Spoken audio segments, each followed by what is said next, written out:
Amy, let me tell you about a magical place that is so exactly designed to be enclosed space, year-round fun for the whole family that I bet you already know what I'm going to say before I even say the name. Let's say it together on 3. 1, 2, 3.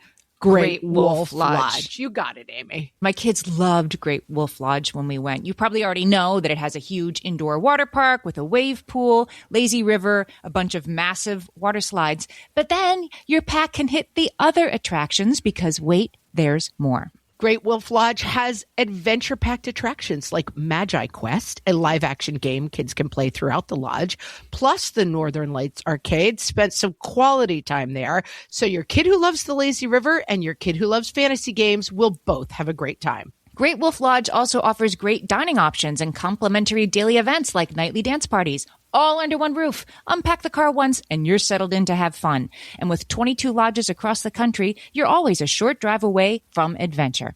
We've both had such great times at Great Wolf Lodge, so bring your pack together at a lodge near you. Learn more at greatwolf.com and strengthen the pack. Hello and welcome to Ask Margaret from What Fresh Hell, laughing in the face of motherhood, answering your parenting dilemmas one question at a time.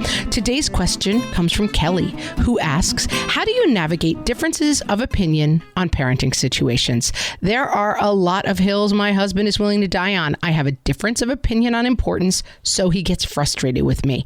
And we have a couple of respondents there saying, yes, huge issue in our house, also a problem.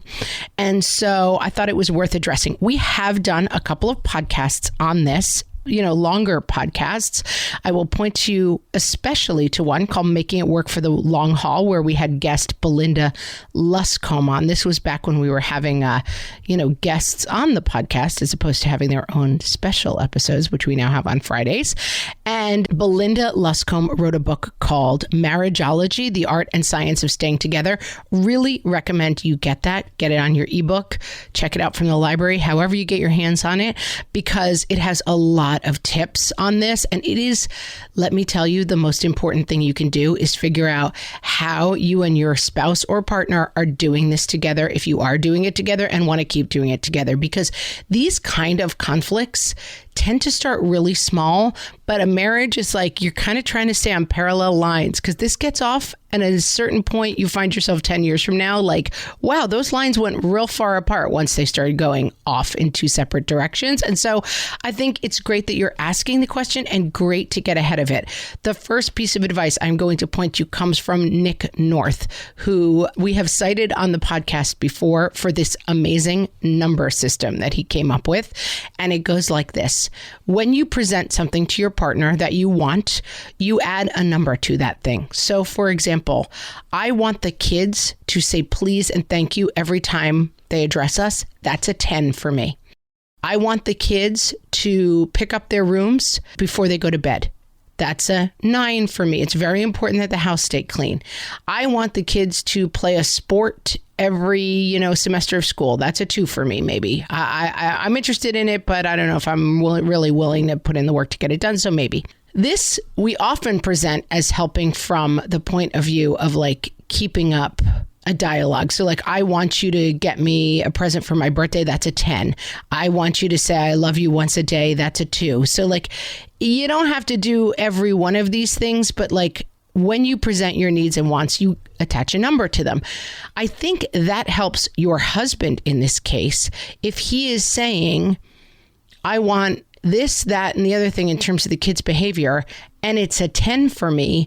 If it's a 10, it has to be his responsibility mostly.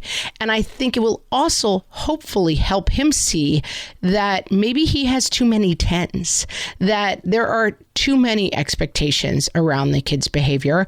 But I also think if you're in a relationship with someone who is telling you that things are important to them, it's important for you to try to hear that.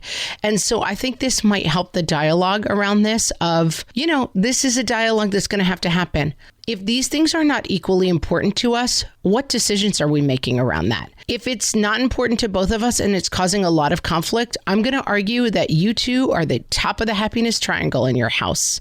So it is more important than you get along than that the kids behave exactly in a way that is important to your husband. I think that is an absolute rule, because if you two are in constant conflict as parents, nobody in the house is happy. And your husband may come back and say, but wait, it's really, really important to me that the kids, let's say, not curse. He can take that stance and you can support that, but he has to pick how many things are important to him. It's not fair for him to say, it's all important to me, and so you go do it, especially if you're doing the lion's share of the parenting. I don't know what the setup is in your house. So what I'm saying is, yes, it is allowed for things to be important to your husband, but he's got to rank those in terms of importance. He's got to let some of those things go.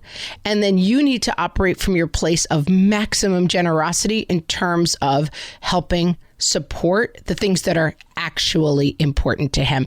I think where this starts to get fuzzy is that it feels like everything's important to him and he's so uptight about the kids' behavior and I don't care. So I guess we're just stuck in this place. And I would put in your path that, having had some of these conflicts myself, I tend to actually run to be the more uptight parent. It's helpful to just talk this stuff out and really put some parameters on it. And I know that some people will reflect back, well, my husband isn't really willing to have those conversations. He just wants things done his way. And I think you got to push past that a little bit and say, let's talk about what's really important. It's important to me that we let some more things slide in this house.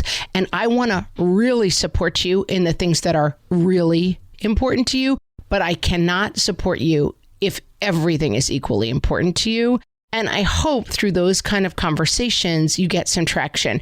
And then try Nick North's number system. And maybe that helps him see, wait a minute, I have 40 things that I'm calling a 10, and that's not really realistic. Because there's a lot of differences in the way we want to parent, but we got to get on the same page so that the number one most important thing that happens in our parenting, happy household, stays together. And Betsy, I hope that helps. I will link you to Nick North. I will link you to Marriageology, both of which are phenomenal resources on this topic. Go listen to our episode called Making It Work for the Long Haul. Also, check out our episode called Parenting as a Team. So many great resources on this topic. I wanted to just touch on them and then open up these other resources to you. Betsy, I hope that helps. And if you have a question for myself or Amy, you can come to our Facebook page and ask them there. You can send them to questions at whatfreshhellpodcast.com, and you may hear your question answered on an upcoming episode. Thanks so much for listening.